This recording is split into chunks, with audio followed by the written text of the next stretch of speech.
will discuss of the cells about the cells of the immune system. Now the immune system, we had seen that it is found in the human being's body or in the host body, and the immune system is comprising of the immune cells, which are in the form of the lymphocytes, or we can say which are in the form of the WBCs. Apart from this, it also contains number of other cells like the dendritic cells, mast cells, eosinophils, neutrophils, and the phagocytic cells, and so on. So these all cells, they play an important role in the immune system. Now the first which we are going to discuss about the cells of the immune system are the lymphocytes. Lymphocytes, these are responsible for acquired immune response. They are mononuclear, that is having one nucleus. They are mononuclear leukocyte, which constitutes or which is comprising of 20 to 40% of the WBC, and they occur in large numbers in the blood and the lymph and in lymphoid organs such as the spleen, thymus, lymph nodes, and appendix. Lymphocytes are of three main types. The first is the B lymphocytes or B cells, then the T lymphocytes or the T cells, and the natural killer cells or the NK cells. Now what are B lymphocytes? These lymphocytes, as I had already told you, that they mature or they are produced from in the bone marrow, or they mature in the bone marrow, and in case of the birds, they are formed from the bursa fabriceus organ, and these B lymphocyte, they expresses the membrane bound antibody. So the B lymphocytes, they represent or they are getting expressed in the form of antibody. So these B lymphocytes or B cells, they are getting expressed by the membrane bound antibody.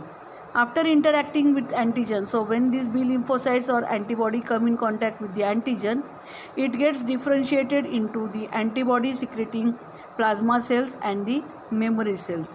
They are so these B cells, they get when they come in contact or the B cells which express the antibody, when they come in contact with the antigens, they get differentiated to form the plasma cells and the memory cells, the antibody secreting plasma cells and the memory cells.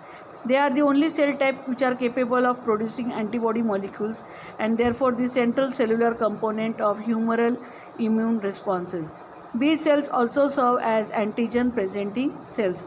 So these B cells, they are also acting as antigen presenting cells, means they can combine with the antigen or they can get attached or binded with the antigens.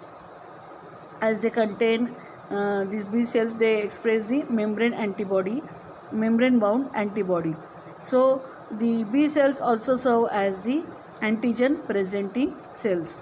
Then the second is the T lymphocytes. T lymphocytes, actually these are the B cells only, but the B cells, as we know that they are getting matured in the bone marrow, so they are called as B cells. But these B cells, when they move towards the thymus gland, which is located in the thoracic cavity of the human being, so this just in the thoracic cavity, just below the heart, we can say the thymus gland is present, and these B cells from the bone marrow which are formed or matured, they move towards the thymus gland, and when they reach or enter into the thymus gland, they get converted or transported into the T cells. So as these cells are present in the thymus gland, so they are called as the T lymphocytes or the T cells. T lymphocytes arise in the bone marrow, but they do not get mature in it. Instead, they migrate from the bone marrow to the thymus gland.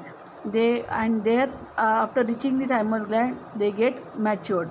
During its maturation within the thymus, the T cells comes to express a unique antigen binding molecule.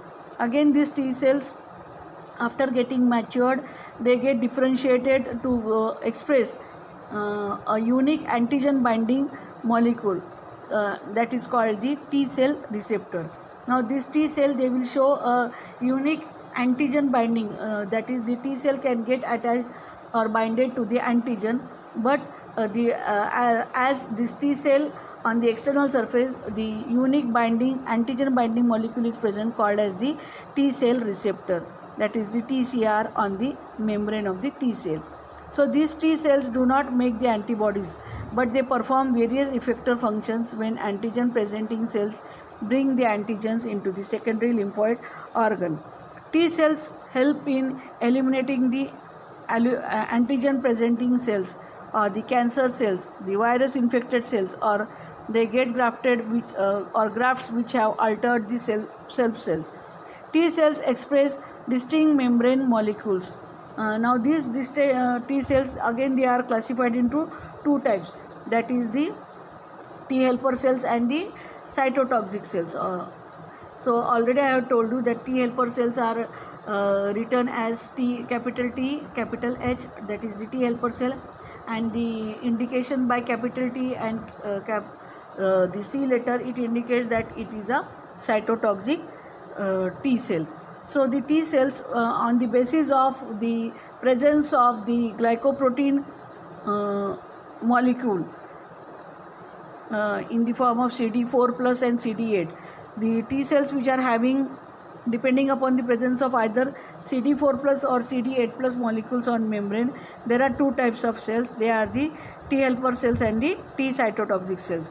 So the T cells having the CD4 plus glycoprotein on the external membrane of the T cells, then they are called as the T helper cells, and the glycoprotein having the CD8 plus molecule on the membrane of the T cells, then they are called as the cytotoxics or the TC cells.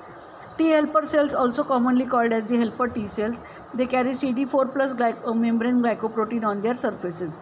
Helper T cells, they are crucial, or what is the role of these helper T cells? That they are crucial for defense against both extracellular and intracellular pathogens. So these helper T cells, they play an important role in the defending mechanism against both the extracellular pathogens, that is the pathogens which are entering or which are found outside the host body, or which are entering into the host body, then these are the extracellular pathogens, and the pathogens which are already existing in the human body or in the host body, they are called as the intracellular pathogens. So these helper T cells, they are crucial for defense against these both extracellular and intracellular pathogens. They stimulate the B cells, and these T cells also play an important role in stimulating the B cells to make the antibodies, so that the B cells will express themselves to make the antibodies, and that will eliminate the extracellular pathogens and their toxic products. T helper cells also activate the macrophages. Then these T cells also activate the macrophages which are present in the host body to destroy the pathogens. They help activate the cytotoxic T cells to kill the infected target cells.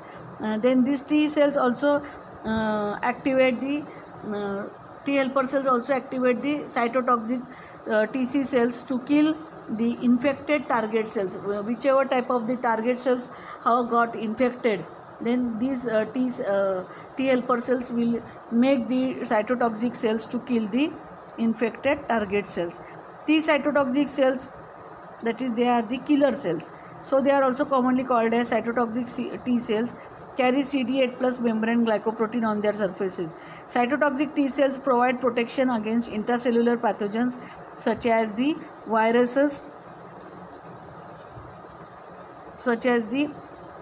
viruses, and other parasites that multiply in the host cell cytoplasm, where they are sheltered from attack by antibodies. They provide the protection by killing the infected cell before the microbes can proliferate, that is, they can grow and escape from the infected cell to the infected to infect the neighboring cells. Now this is the figure. You can see the cytotoxic cells, how it plays an important role. So in the A figure you can see the cytotoxic or TC cells, which are also called as the killer cells. These TC cells,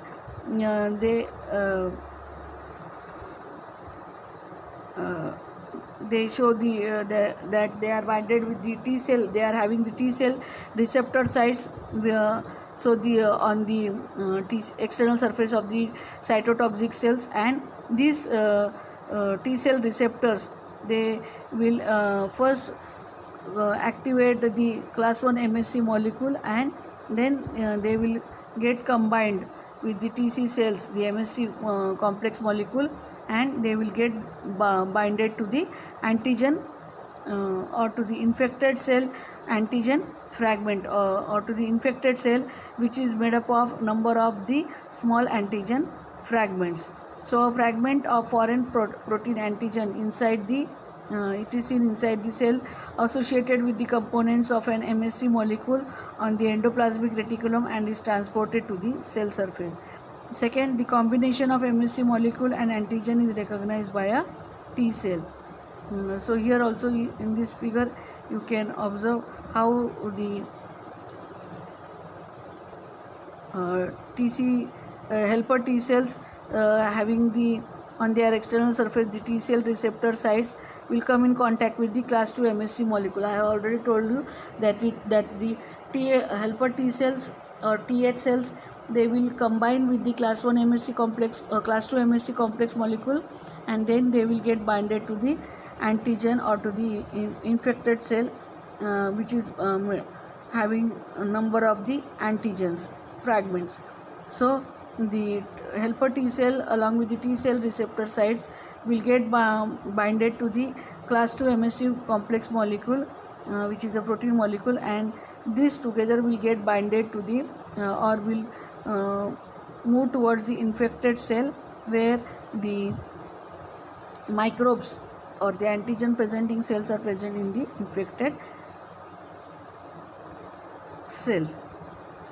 These substances include the histamine, prostaglandins, serotonin, and leukotrienes, basophils, and mast cells, which possess high affinity receptors for one type of antibody known as the IgE, immunoglobulin E.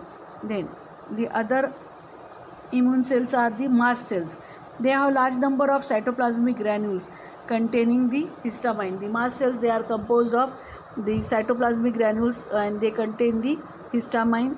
Mast cells and basophils, they play important role in the allergic responses. अगर किसी चीज़ को खाने से या किसी dust particle से या fume से किसी पर्सन को कुछ एलर्जी होती है, so that is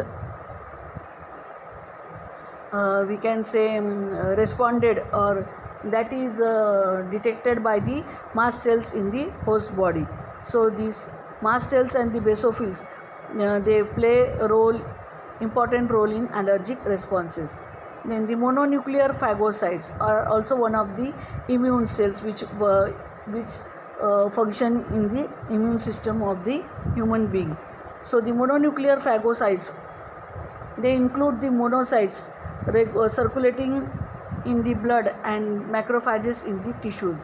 Monocytes, from the term you will come to know that they are mononuclear, that is they are having the single nucleus, and they are phagocytic leukocytes, that is they are such type of the leukocyte that they are phagocytic in nature, means they can the phagocyte the macrophages, they will